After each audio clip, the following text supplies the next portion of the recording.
harus matani satu-satu Mbak ya. Nah, itu mengganggu jadwal nanti. Oke, Assalamualaikum warahmatullahi wabarakatuh. Selamat pagi semuanya. Waalaikumsalam warahmatullahi wabarakatuh. Pagi, Bu. Ya, kelompok 11 sudah siap ya, udah datang semua ya. Iya, Bu. Oke, Mbak, sambil bisa ditampilin mungkin ya PPT-nya. Kemudian di pagi ini ya kita nanti akan mempelajari tentang akuntansi kewajiban ya. Kemudian ada yang namanya koreksi kesalahan. Kemudian ada yang namanya perubahan kebijakan ya, dan ada yang namanya satu lagi itu koreksi kesalahan ya, perubahan kebijakan sama peristiwa luar biasa ya. Jadi nanti itu seperti apa materinya nanti akan dipresentasikan sama kelompok 11. Tuh.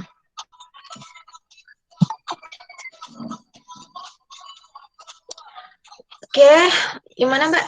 PPT-nya bisa di-share ya Mbak? Share screen.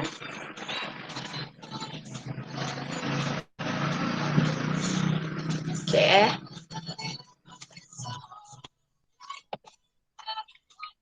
Nah, ini ya saya bilang ya, hati-hati nanti dalam presentasi ini nanti ada impostornya ya.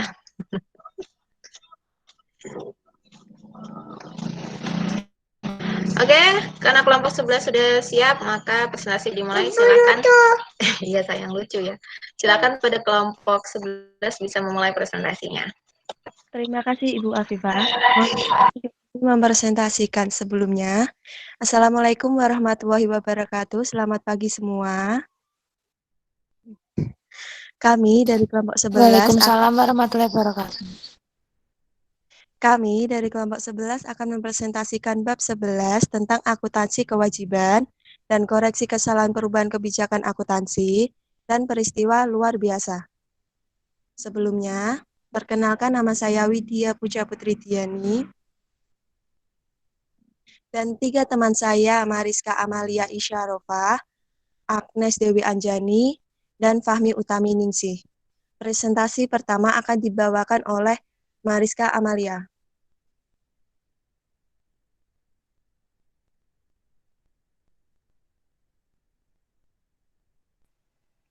Yang pertama ada ruang lingkup.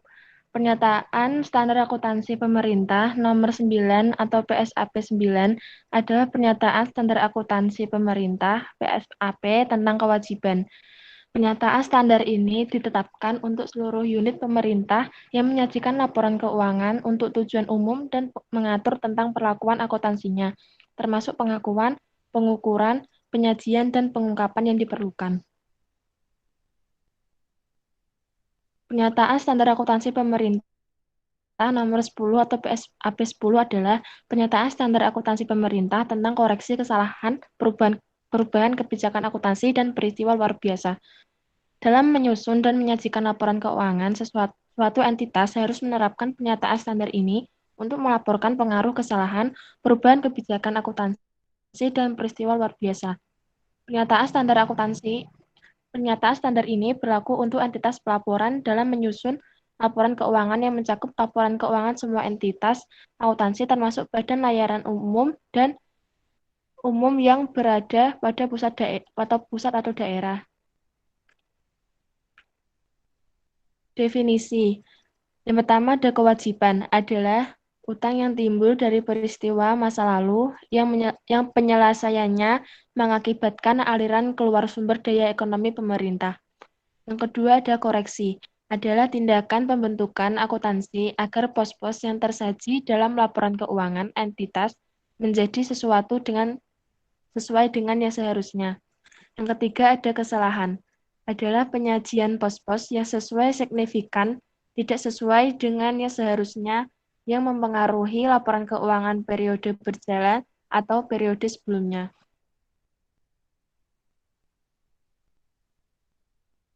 Yang keempat ada kebijakan akuntansi, adalah prinsip-prinsip, dasar-dasar, konvensi-konvensi, aturan-aturan dan praktik-praktik spesifik yang dipilih oleh suatu entitas pelaporan dalam penyusunan dan penyajian laporan keuangan. Yang kelima adalah peristiwa luar biasa.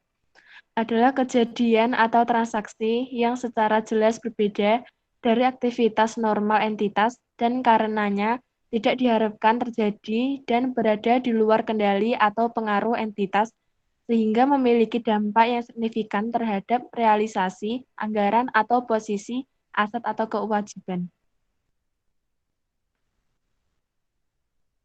Kewajiban. Setiap entitas pelaporan mengungkapkan setiap pos kewajiban yang mencakup jumlah-jumlah yang diharapkan akan diselesaikan dalam waktu 12 bulan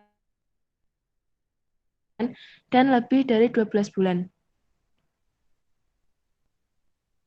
Setelah tanggal pelaporan, informasi tentang tanggal jatuh tempo kewajiban keuangan bermanfaat untuk menilai likuiditas dan solvabilitas suatu entitas pelaporan.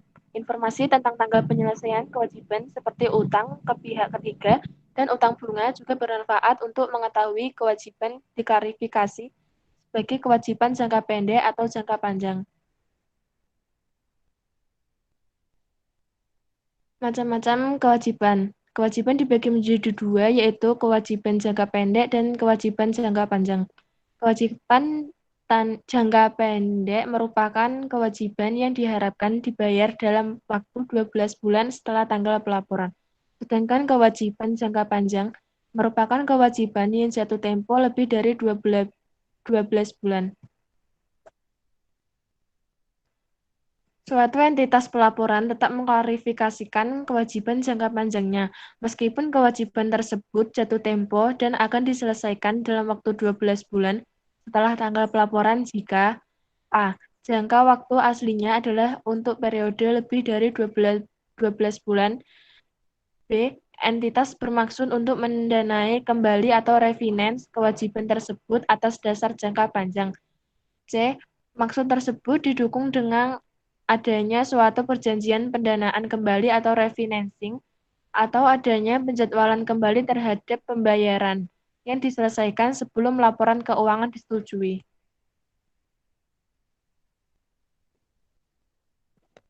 Beberapa perjanjian atau konsen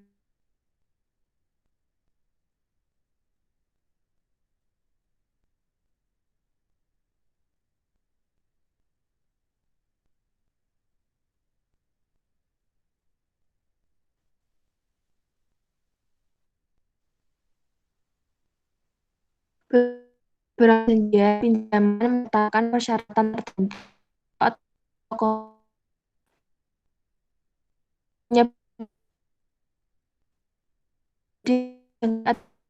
on demand. Jika persyaratan tertentu yang terkait dengan posisi keuangan pinjaman dilanggar dalam keadaan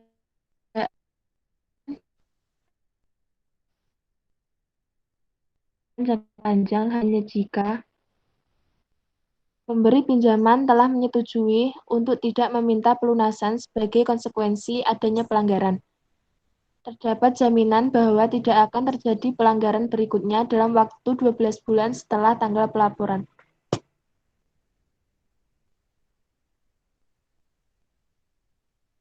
Pengakuan kewajiban. Kewajiban diakui pada saat dana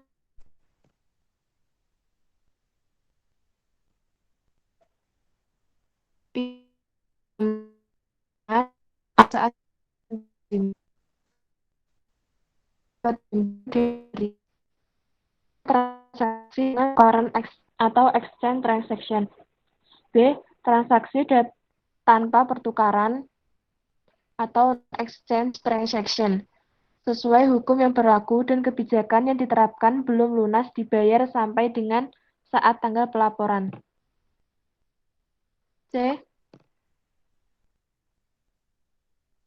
Kejadian yang berkaitan dengan pemerintah atau government-related event. D. Kejadian yang diakui pemerintah atau government-acknowledged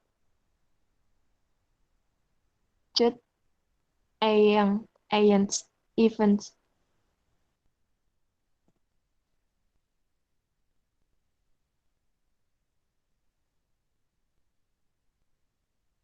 Suatu transaksi dengan pertukaran timbul ketika masing-masing pihak dalam transaksi tersebut mengorbankan dan menerima suatu nilai sebagai gantinya. Terdapat dua arus timbul balik atas sumber daya atau janji untuk menyediakan sumber daya. Dalam transaksi dengan pertukaran, kewajiban diakui ketika satu pihak menerima barang atau jasa sebagai gantinya. Pemerintah berjanji untuk memberikan uang atau sumber daya lain di masa depan.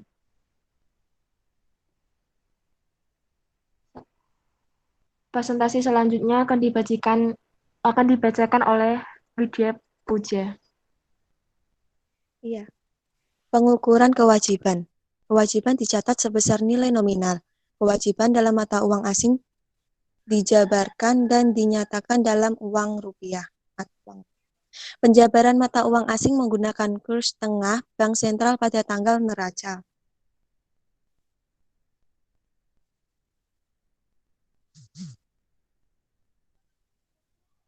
Nilai nominal atas kewajiban mencerminkan nilai kewajiban pemerintah pada saat pertama kali transaksi. Pada saat transaksi berlangsung seperti nilai yang tertera pada lembar surat utang pemerintah. Aliran ekonomi setelahnya seperti transaksi pembayaran, perubahan penilaian dikarenakan perubahan kurs valuta asing, dan perubahan lainnya selain perubahan nilai pasar, diperhitungkan dengan menyesuaikan nilai tercatat kewajiban tersebut.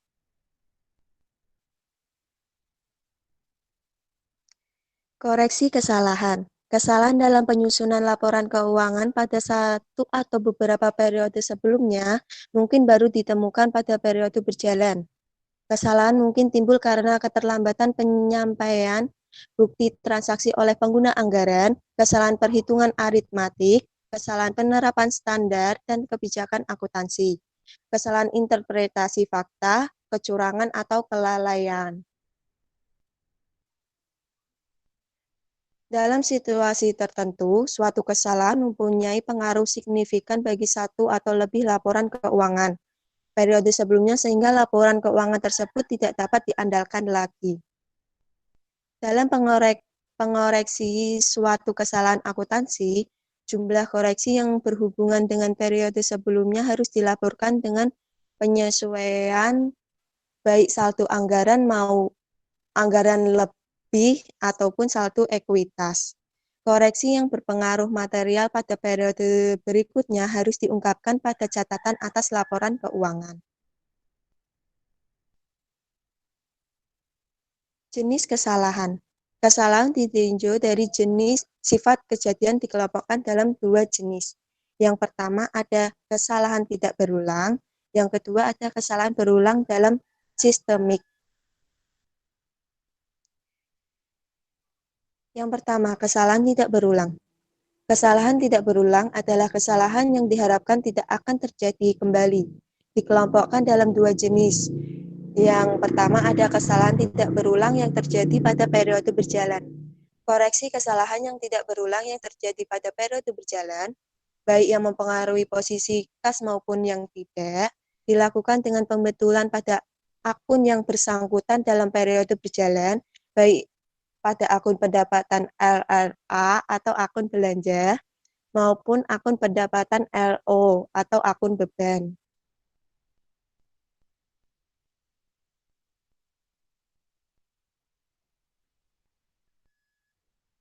Yang kedua, ada kesalahan tidak berulang yang terjadi pada periode sebelumnya.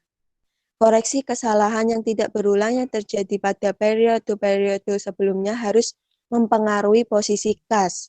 Apabila laporan keuangan periode tersebut belum diterbitkan, dilakukan dengan pembetulan pada akun yang bersangkutan, baik akun pendapatan LRA atau akun belanja, maupun akun pendapatan LO atau akun beban.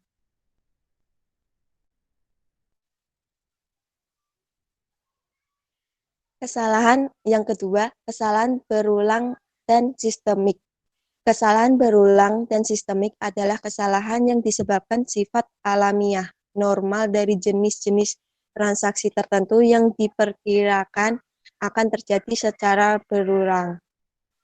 Contohnya adalah penerimaan pajak dari wajib pajak yang memerlukan koreksi sehingga perlu dilakukan restitusi atau tambahan pembayaran dari wajib pajak.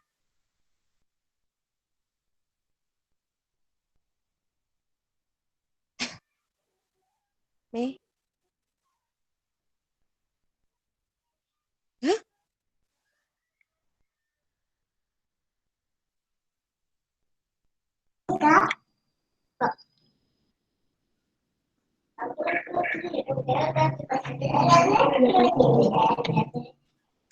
Gimana, Mbak?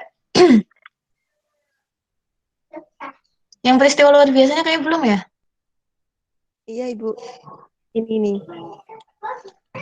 Kesalahan teknik, Ibu. Maaf, teknik. Itu kayaknya slide terima kasihnya di tengah-tengah deh.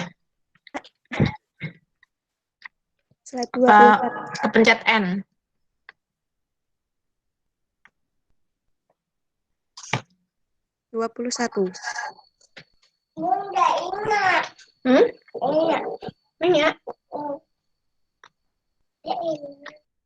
Mohon maaf ya, tadi kesalahan teknik.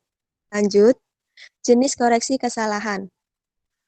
Koreksi kesalahan atas pengeluaran belanja atau sehingga mengakibatkan penerimaan kembali belanja yang tidak berulang yang terjadi pada periode sebelumnya dan menambah posisi kas. Apabila laporan keuangan periode tersebut sudah diterbitkan, dilakukan dengan pembetulan pada akun pendapatan lain-lain LLA dalam hal mengakibatkan pengurangan kas dilakukan dengan pembetulan pada akun saldo anggaran lebih.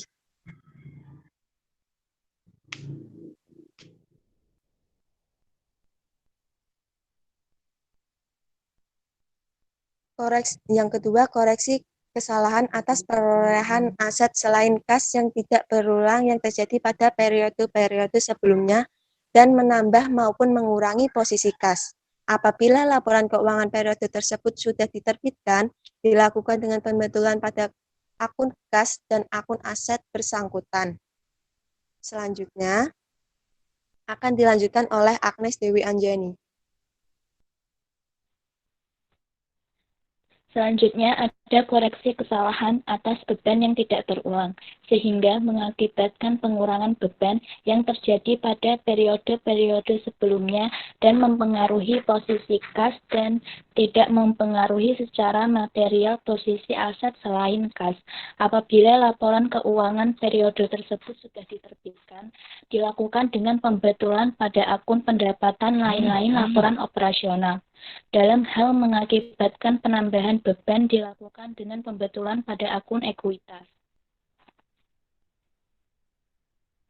Koreksi kesalahan atas penerimaan pendapatan laporan realisasi anggaran yang tidak berulang yang terjadi pada periode-periode sebelumnya dan menambah maupun mengurangi posisi kas apabila laporan keuangan periode tersebut sudah diterbitkan. Dilakukan dengan pembetulan pada akun kas dan akun saldo anggaran lebih. Koreksi kesalahan atas penerimaan pendapatan LO yang tidak berulang yang terjadi pada periode sebelumnya dan menambah maupun mengurangi posisi kas apabila laporan keuangan periode tersebut sudah diterbitkan. Dilakukan dengan pembetulan pada akun kas dan akun ekuitas. Koreksi kesalahan atas penerimaan dan pengeluaran pembiayaan yang tidak berulang yang terjadi pada periode-periode sebelumnya dan menambah maupun mengurangi posisi kas apabila laporan keuangan periode tersebut sudah diterbitkan.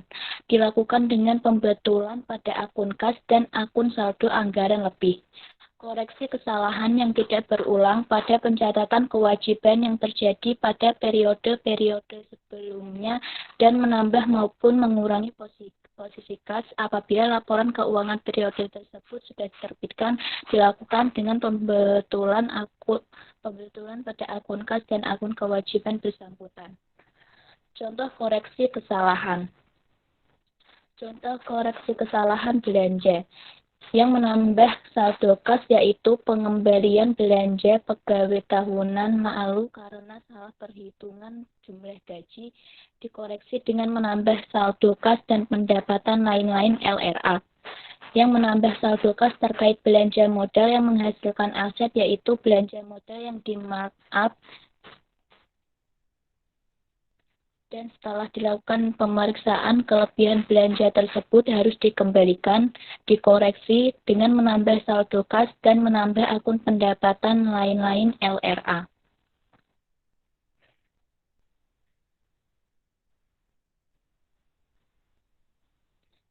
Yang mengurangi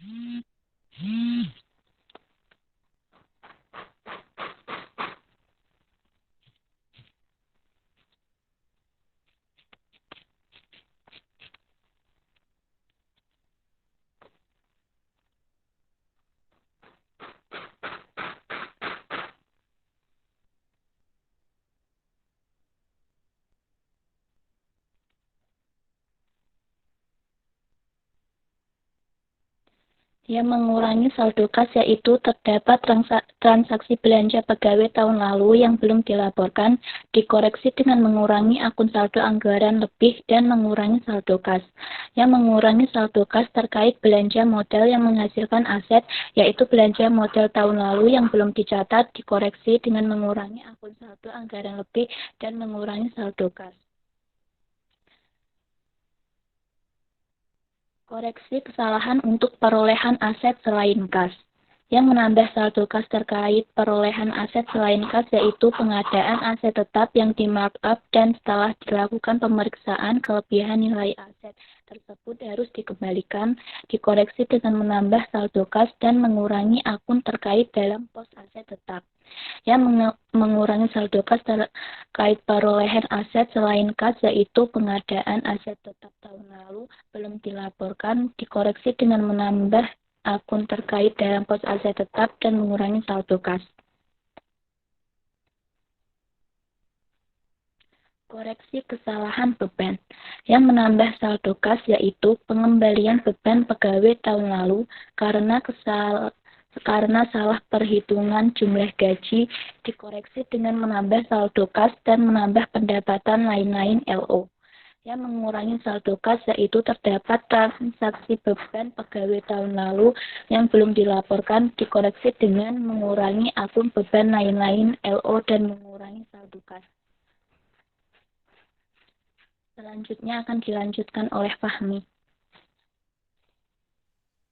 Kemudian ada contoh korelasi kesalahan pendapatan pada LRA. 1. Yang menambah saldo kas yaitu penyetoran bagian laba perusahaan negara yang belum masuk ke kas negara dikoreksi dengan menambah akun kas dan menambah akun saldo anggaran lebih. Kedua, yang mengurangi saldo kas yaitu pengembalian pendapatan dana alokasi umum karena kelebihan transfer oleh pemerintah pusat. Dikoreksi oleh pemerintah yang menerima transfer dengan menggunakan akun saldo anggaran lebih dan mengurangi saldo kas. Dan pemerintah pusat dengan menambah akun saldo kas dan menambah saldo anggaran lebih. Contoh korelasi kesalahan pendapatan LO. 1. Yang menambah saldo kas yaitu penyetoran bagian laba perusahaan negara yang belum masuk ke kas negara dikoreksi dengan menambah akun kas dan menambah akun ekuitas. Kedua, yang mengurangi saldo kas yaitu pengembalian pendapatan dana alokasi umum karena kelebihan transfer oleh pemerintah pusat dikoreksi oleh pemerintah yang menerima transfer dengan mengurangi akun ekuitas dan mengurangi saldo kas, dan pemerintah pusat dengan menambah akun saldo kas dan menambah ekuitas. Korelasi kesalahan atas penerimaan dan pengeluaran pembiayaan. Koreksi kesalahan terkait penerimaan pembiayaan. Satu, yang menambah saldo kas, yaitu pemerintah pusat menerima setoran kekurangan pembayaran cicilan pokok pinjaman tahun lalu dari Pemda A. Dikoreksi oleh pemerintah pusat dengan menambah saldo kas dan menambah akun saldo anggaran lebih. Dua, yang mengurangi saldo kas terkait penerimaan pembiayaan, yaitu pemerintah pusat mengembalikan kelebihan setoran cicilan pokok pinjaman tahun lalu dari Pemda A, dikoreksi dengan mengurangi akun saldo anggaran lebih dan mengurangi saldo kas. Kemudian koreksi kesalahan terkait pengeluaran pembiayaan. Satu, yang menambah saldo kas, yaitu kelebihan pembayaran suatu angsuran utang jangka panjang sehingga terdapat pengembalian pengeluaran angsuran, dikoreksi dengan menambah saldo kas dan menambah akun saldo anggaran lebih. Kedua, yang mengurangi saldo kas, yaitu terdapat pembayaran suatu angsuran utang tahun lalu yang belum dicatat, dikoreksi dengan mengurangi saldo kas dan mengurangi akun saldo anggaran lebih. Contoh koreksi kesalahan terkait pencatatan kewajiban. Satu, yang menambah saldo kas, yaitu adanya penerimaan kas karena dikembalikannya kelebihan pembayaran angsuran suatu kewajiban dengan menambah saldo kas dan menambah akun kewajiban terkait. Kedua, yang mengurangi saldo kas yang terdapat pembayaran suatu angsuran kewajiban yang seharusnya dibayarkan tahun lalu, dikoreksi dengan menambah akun kewajiban terkait dan mengurangi saldo kas.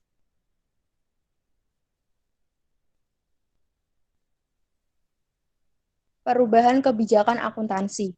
Para pengguna laporan keuangan perlu membandingkan laporan keuangan dari suatu entitas pelaporan dari waktu ke waktu untuk mengetahui kecenderungan arah, posisi keuangan, kinerja, dan arus kas. Oleh karena itu, kebijakan akuntansi yang digunakan harus diterapkan secara konsisten pada setiap periode. Perubahan di dalam perlakuan, pengakuan, atau pengukuran akuntansi sebagai akibat dari perubahan atas basis akuntansi, kriteria kapitalisasi, metode, dan estimasi merupakan contoh perubahan kebijakan akuntansi.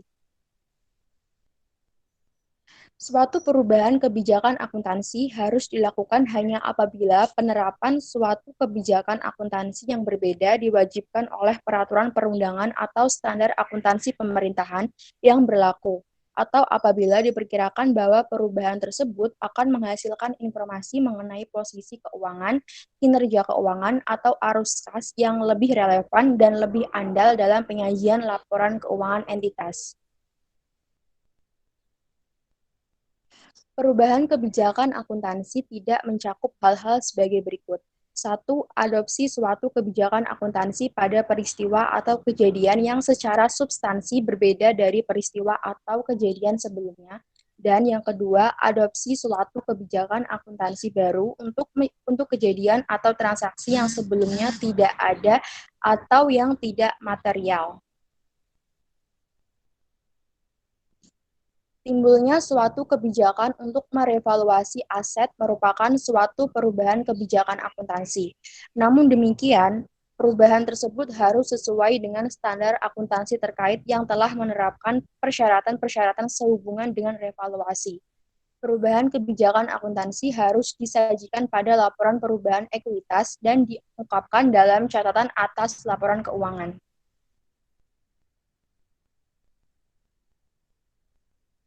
Peristiwa luar biasa. Peristiwa luar biasa menggambarkan kejadian atau transaksi yang secara jelas berbeda dari aktivitas biasa. Dalam aktivitas biasa, entitas pemerintah termasuk penanggulangan bencana alam atau sosial yang terjadi berulang. Peristiwa luar biasa harus memenuhi seluruh persyaratan sebagai berikut. 1.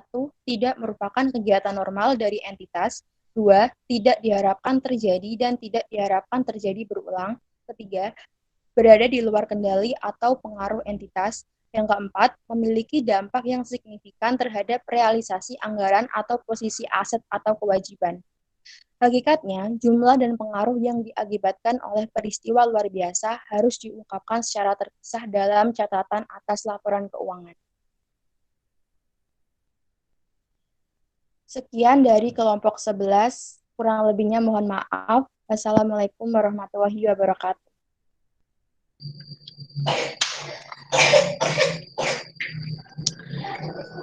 Ya, waalaikumsalam warahmatullahi Waalaikumsalam. wabarakatuh.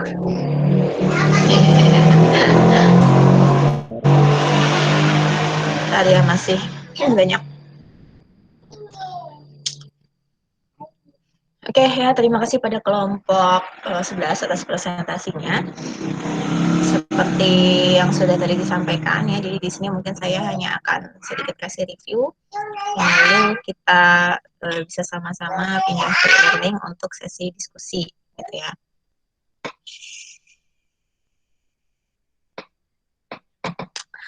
Oke, untuk akuntansi kewajiban, ya jadi kewajiban baik itu untuk entitas bisnis maupun itu untuk entitas pemerintah, ya pada dasarnya itu tidak terlalu jauh berbeda, gitu ya. Oke, yang mana dalam pengelompokan jenis. Oke, wait sebentar.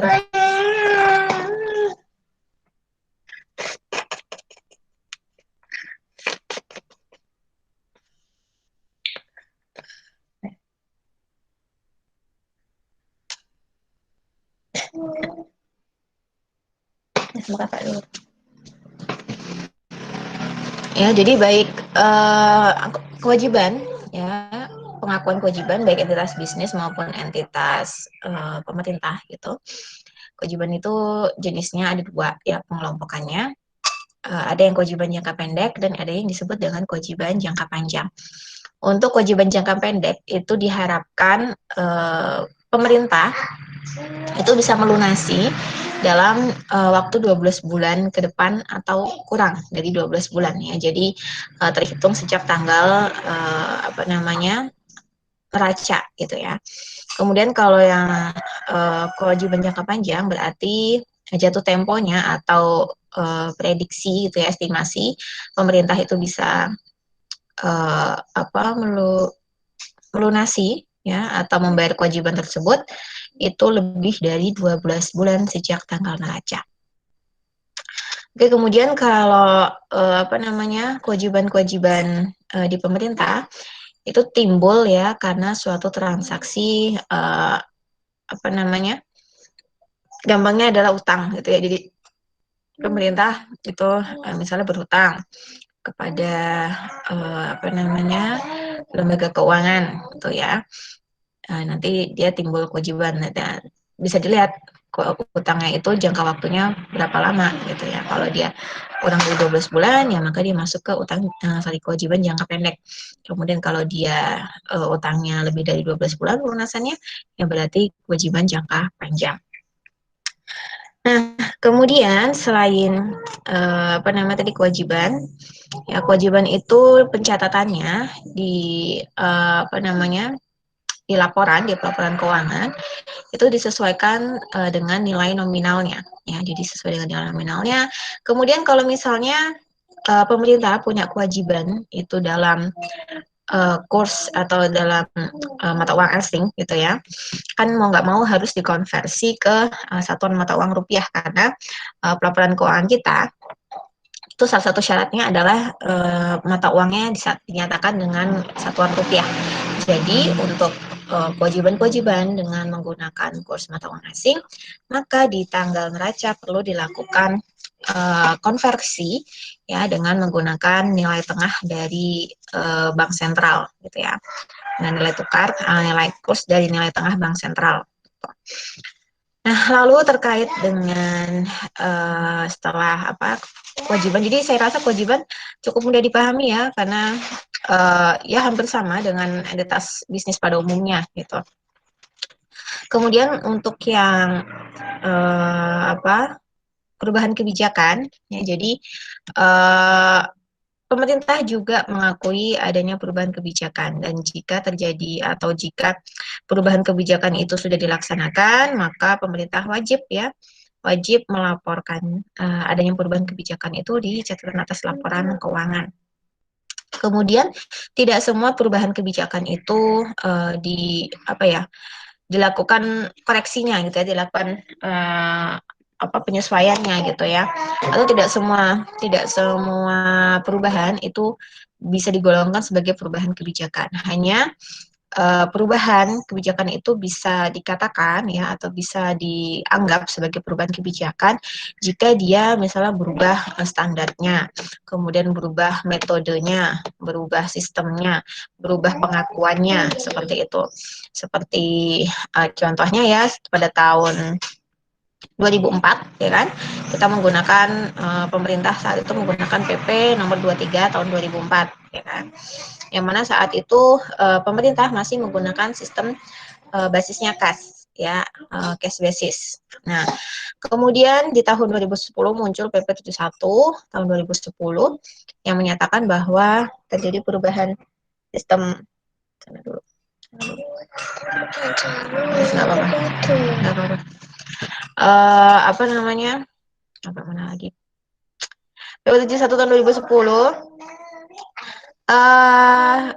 terjadi perubahan dasar ya, terjadi perubahan dalam sistem akuntansinya, yang mana basis pengakuan pengukurannya adalah menggunakan basis akrual.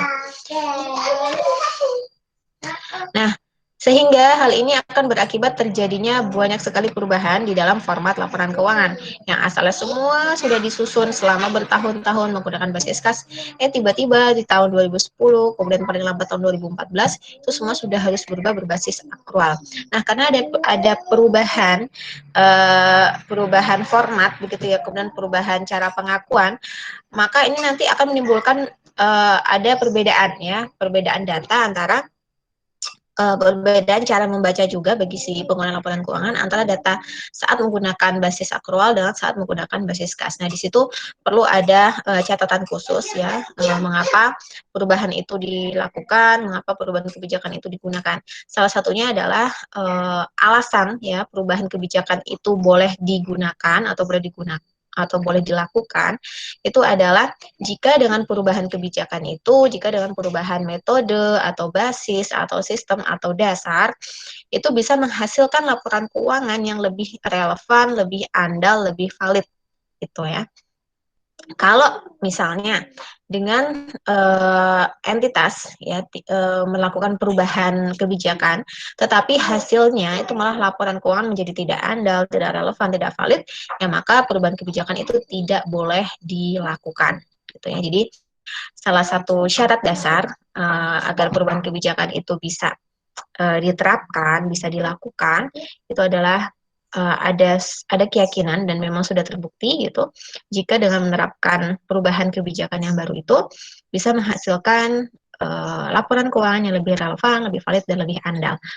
Kemudian kita beralih ke koreksi kesalahan ya, atau malah tadi harus koreksi kesalahan dulu ya, gitu.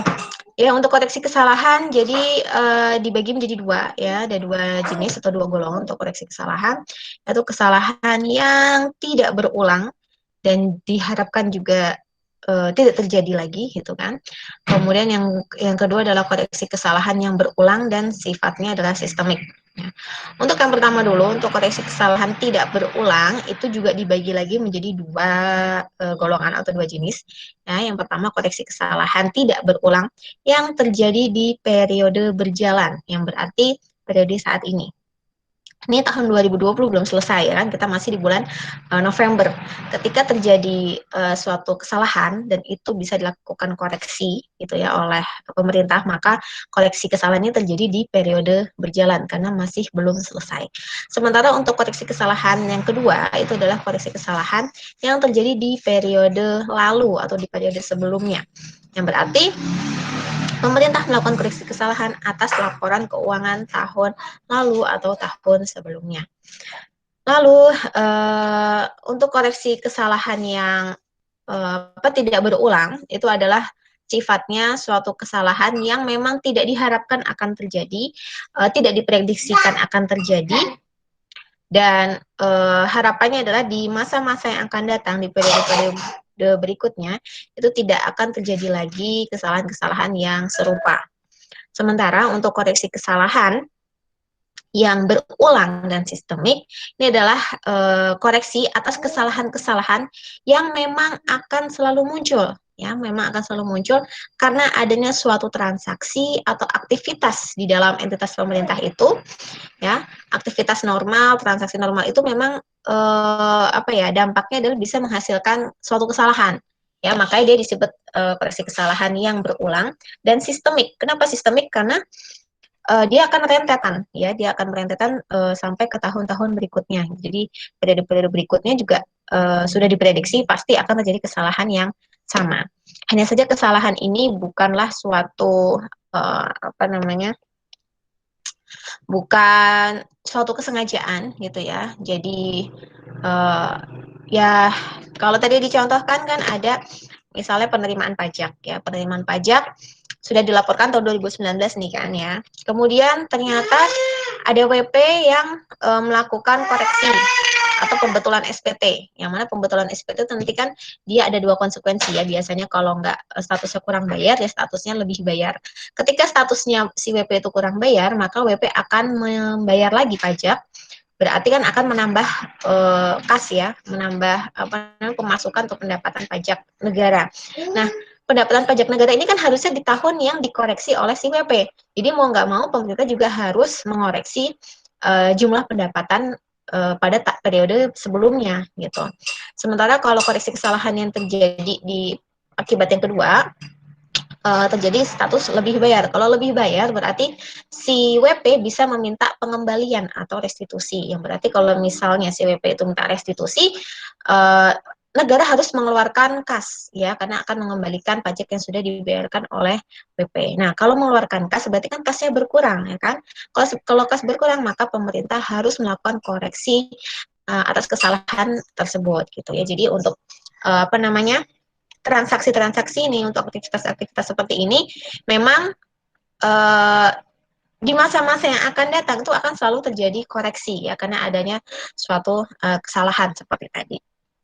Sudah menjadi apa istilahnya resiko gitu ya, karena adanya suatu sistem ya, sistem penerapan self assessment ya, bisa aja ada suatu kesalahan-kesalahan seperti tadi. Contoh gampangnya, saya sebagai dosen ya, meskipun saya sudah menyediakan spelling waktu ya 60 menit, ya mungkin di dosen lain saya nggak tahu, kurang tahu berapa menit ada dipersilakan untuk presensi, tapi kalau saya memang dikasih waktu 60 menit, tujuannya adalah saya mengetahui bahwa tidak semua mahasiswa itu bisa mendapatkan sinyal yang sama seperti saya punya gitu ya, karena kita tidak bisa memprediksi ya sinyal tuh kapan error, sinyal tuh kapan hilang, sinyal tuh kapan kencang. Jadi makanya saya kasih toleransi waktu yang cukup lama untuk presensi. Dan ini saya tegaskan lagi karena mumpung semuanya hadir ya, kedepannya saya tidak mau membukakan presensi yang sudah lewat ya, karena saya sudah kasih waktu 60 menit bahkan dari sebelum kelas ini dimulai gitu. Jadi ini adalah koreksi kesalahan ya, contoh koreksi kesalahan. Maksudnya adalah kesalahan tersebut memang terjadi karena adanya transaksi atau aktivitas yang memang bisa aja terus menghasilkan kesalahan gitu ya. Kayak tadi kesalahannya nggak bisa login, mungkin server kita down, web e-learning kita down karena banyak akses, kemudian atau yang kedua sinyal tiba-tiba hilang, kayak yang katanya paling kuat kan Telkomsel kan, terus sempat Telkomsel katanya towernya dibakar, akhirnya sempat kelimpungan juga cari sinyal kan, kayak gitu. Atau mungkin yang ada di pelosok desa seperti saya kan, kita bergantung sama kekuatan dari tower, terus kalau misalnya mati lampu ya udah deh bablas sinyalnya gitu ya. Ini adalah contoh-contoh dari kesalahan ya yang tidak bisa yang tidak bisa kita kendalikan gitu. Tapi ini akan mungkin terjadi di periode-periode yang berikutnya gitu ya. Oke, kemudian setelah koreksi kesalahan yang terakhir adalah peristiwa luar biasa ya, peristiwa luar biasa. Oke, untuk peristiwa luar biasa, jadi gampangnya peristiwa luar biasa itu adalah suatu kejadian atau suatu peristiwa yang terjadi tiba-tiba ya, yang terjadi tanpa diharapkan dan itu menyedot anggaran pemerintah sangat banyak. Tuh. Tidak bisa ditangani ya di luar kuasa pemerintah gitu. Jadi di situ kalau nggak salah ada 4 tadi ya di PPT ya, ada 4 kriteria suatu peristiwa itu bisa dikatakan peristiwa yang luar biasa. Jadi harus memenuhi keempat kriteria ini. Yang pertama, peristiwa luar biasa itu timbul bukan karena aktivitas normal entitas pemerintah. Jadi peristiwa luar biasa itu bukan aktivitas normal entitas pemerintah. Kemudian yang kedua, peristiwa luar biasa itu adalah suatu peristiwa yang terjadi secara tiba-tiba gitu ya, tidak diharapkan terjadi, dan seandainya sudah terjadi pun tidak diharapkan ini akan terjadi di periode yang akan datang gitu ya. Jadi memang pada dasarnya pemerintah itu punya anggaran khusus untuk penanganan bencana sosial, bencana alam, karena memang ada departemen atau ada kementerian yang membahas atau membawahi menaungi hal tersebut ya, yang berarti pemerintah punya anggaran khusus untuk masalah bencana alam dan sosial.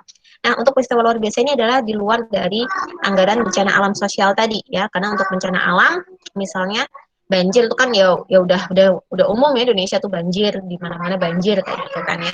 Tapi misalnya kayak COVID gini, ini kan sesuatu hal yang di luar kuasa pemerintah. Ini sesuatu hal yang tidak pernah diprediksi sebelumnya oleh pemerintah kita, bahwa tidak hanya di Indonesia, bahkan di dunia ya, semua terkena dampak dari COVID ini. Nah, kemudian syarat yang ketiga adalah keadaan atau peristiwa luar biasa ini itu harus berada di luar kendali pemerintah. Jadi pemerintah tidak bisa menjangkaunya gitu dalam artian. Dan ini sudah terbukti dengan adanya COVID. Kemudian yang keempat adalah dengan adanya peristiwa luar biasa ini bisa mengganggu atau bisa merubah gitu ya, merubah adanya posisi di realisasi anggaran dan juga akun-akun lainnya gitu. Nah, misalnya untuk COVID ini ya, dengan terjadinya COVID seperti ini ya, mungkin pada awal-awal kita COVID ya, sekitar bulan Maret kalau nggak salah ya, Maret atau April, itu kan semua diberhentikan, semua work from home, semua semuanya dari rumah. Nah, ini padahal kan program pemerintah kan harus tetap jalan ya, harus tetap jalan, padahal semua harus kembali ke rumah. Oleh karena itu pasti akan ada banyak sekali program-program pemerintah yang mungkin saja dipending, bahkan cancel saat itu ya, karena harus melihat situasi dan kondisi, memantau dulu situasi kondisi COVID ini. Nah, kemudian ketika anggaran itu program kerja itu di cancel, ditunda atau bahkan diberhentikan, berarti kan anggarannya tidak terserap, dana ini tidak keluar ya. Nah, dengan adanya COVID mungkin saja pemerintah mengalokasikan dari dana-dana yang dianggarkan sebelumnya untuk kegiatan planning ABC, tapi dengan ada COVID seperti kegiatan itu bisa ditunda di periode berikutnya mungkin gitu ya, atau mungkin ditunda untuk dilaksanakan di menjelang akhir tahun, atau mungkin dananya dipangkas, itu kan bisa saja terjadi. Kemudian dana-dana itu dialihkan ke program penanganan COVID. Ya. Jadi itu bisa saja terjadi seperti itu. Nah, ini berarti kan akan terjadi perubahan di dalam realisasi anggarannya. Nah, jadi keempat syarat itu mutlak diperlukan ya untuk menyebutkan suatu peristiwa itu sebagai suatu peristiwa yang luar biasa gitu. Oke, mungkin itu saja yang bisa saya tambahkan ya untuk sebagai review. Kemudian ini sudah kita bisa